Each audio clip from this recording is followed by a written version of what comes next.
What's the role of the public key infrastructure? In this video, we are going to cover all things regarding public key infrastructure. So, as we know that keys are synonymous when we're locking and unlocking data, and now how we're defining the public key infrastructure. When we talk about asymmetric encryption and asymmetric type of encryption, there's usually two sides or two factors or two phases where the PKI uses basically two keys. We've got our private.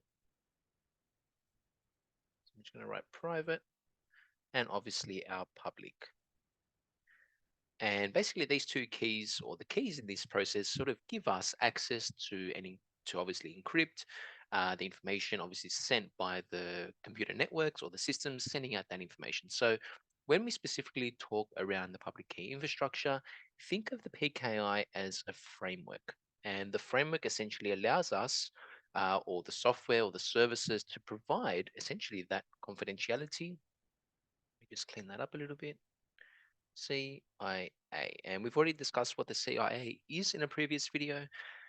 Essentially, this allows us to provide the confidentiality and obviously the integrity of our data that's being shared. So, due to the unsecure nature across the internet, as we continue doing business or we continue doing work or transactions across the internet, we want to ensure that those activities are done in obviously a secure manner, right? So, whether we're doing things like maybe banking, we go to a banking provider's site, or we go to a e-commerce site like a shopping website or such, or we do any sort of maybe things like emails and stuff like that. So anytime we do any sort of activity across the internet, we want to ensure that that data is done in a secure manner, it's handled with integrity, and we know that it hasn't been altered or it hasn't had any sort of malicious attempt during its transit. So the PKI kind of functions as that sort of framework for managing our digital certificates and identifying those parties or people or systems involved in that communication. So the major objective when we start talking about PKI, think of that as a trust establishment. We want to establish trust, and there's many forms of how we continue to do this. It's obviously the way that various entities and systems and people, as we continue to interact with these profiles online, we want to make sure that they're legitimate and we trust them, and obviously they're not malicious in any way, shape, or form. So trust can be established in, with two entities, obviously as they know each other, right? So this is known as maybe a direct trust. So if I've got Jimbo over here, and Jimbo wants to connect with, someone else within the organization, with maybe let's call someone Mary, this can be a direct form of trust, right? So maybe Jimbo knows Mary, they've had some sort of communication before. He in this case, he knows who Mary is. Uh, they know each other, right? So they've communicated with each other before, and all the information being shared is done based on trust. So as sometimes we communicate with unknown entities or unknown people across the internet through this unsecured channel online, typically, we have to have that entity which gives us that validation to ensure that there's trust, it's safe, and we can continue to communicate with these third parties. So typically we have either a third party that gets involved. So I'm just going to put over here third party. So one type of form of a third-party entity is done to ensure that there's various amount of users that are communicating with these sites that we're visiting are obviously trusted. And think of this as digital certificates. And when we start talking about digital certificates, we typically talking about certificate authorities. And certificate authority is basically a trusted uh, form of digital certificates. So it's basically identifying those people, the websites, or the various internet services, and being able to link them with the directive crypto keys, right? And validate that there's trust over these sites over across the internet. So when we continue to have our internal CAs, so we can have where we've got an internal organization, we can use that as a similar purpose as well. So trust is one of those important factors or one of those important components for us to communicate online with obviously those services, whether they're personnel services, entities, we've got browsers that are connecting to websites, etc. Right. So we want to ensure that the sites that we're visiting are obviously trusted. So there's two forms of actual methods or two forms of trust methods. And I'm just going to move over here and just talk about them in just a second. So I'm just going to draw a circle. And then on this side, if I just color this in, you kind of see me doing this a little bit live now, but that's okay. So I think there's just a little bit more that I want to sort of cover as we continue talking about the PKI infrastructure.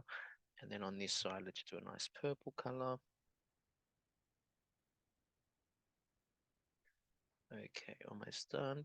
So when we start talking about trust models, so when we have two trust models, they're basically there to ensure that those entities are trusted with one another, right? So as we continue communications, these models get brought into play to ensure that there's obviously validity and trust across these models. So the very first one that we want to talk about when we start talking about the trust models, there's a hierarchical model. And the hierarchical model looks something like this, right? So we would typically have a root CA right at the top. And that root CA is, think of that as the King Kong, right? He or she or that root CA essentially is responsible for signing all the digital certificates within the environment. So it is the highest form of authority. It goes away, it signs all the digital certificates in the environment with its private, I should say, emphasize the word private, key. So that's how it does it. Now, from there, if we've got our own internal CA and we go ahead and publish and sign those certificates, well, then you would use your own private key to verify that own identity, right? So if we go to, a specific website, we can actually look at the certificates. If we go to maybe a provider's website, we can see who's maybe self-signed the certificate. We can start to see who's the root CA and start looking at the actual flow of the certificates. So should should there be an issue basically with our root CA's private key, if it gets compromised in any form, well, then this becomes a bit of a challenge, right? So this will sort of cause a disruption in our chain. And typically it's not a good thing, right? So if our private key gets compromised in any way, shape, or form, then those certificates get brought down and then they basically become worthless and quite challenging then because when we have to ensure that obviously there's trust across the websites that we're visiting. So that's typically a challenge as well as we talk about the hierarchical model. And now the other model here is our distributed. And the distributed model is a little bit more common across many organizations right now. They prefer to use multiple CA. So you'll have obviously your root, and then you've got a bunch of CAs who become trusted in that process. So they go away. So the multiple CAs basically assist with the verification of those digital certificates. Instead of having a single root CA, in this case where we've got a single root, um, we would have multiple intermediaries, and then those intermediaries will then help with the verification and the signing of those digital certificates, plus as well as removing some of the challenges with the hierarchical model, such as if we lose the private key in this case for the hierarchical model, then obviously our data becomes challenging, right? So a lot of things can crumble in the environment, which is not a good and healthy thing, right? So it's going to violate our trust model. So if we lose that, well, in this model, in the distributor model, it's not really going to affect the entire organization, but a particular CA particularly. So if this one loses that private key, well, then it will only affect that specific intermediary, not the actual root CA, which can be quite helpful.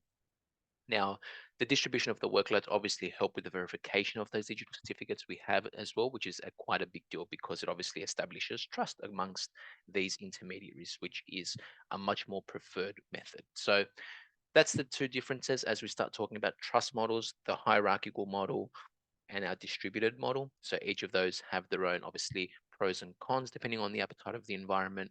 Um, Obviously, with our hierarchical model, should we lose our private key, then obviously that's going to be a chain effect on the rest of our assets in our environment that we're going to be issuing our digital certificate. So our distributed model is a much more preferred method because we'll have the root CA, and I'll just put a CA here, and that's the King Kong of the environment. And then we have our intermediaries over here, intermediary, and then basically they become that trusted connection in the link, and then they can go away and sign off on our digital certificates that we send through our organization. I hope you've enjoyed this video as we sort of talk through the role of the public key infrastructure. And as always, see you all in the next video.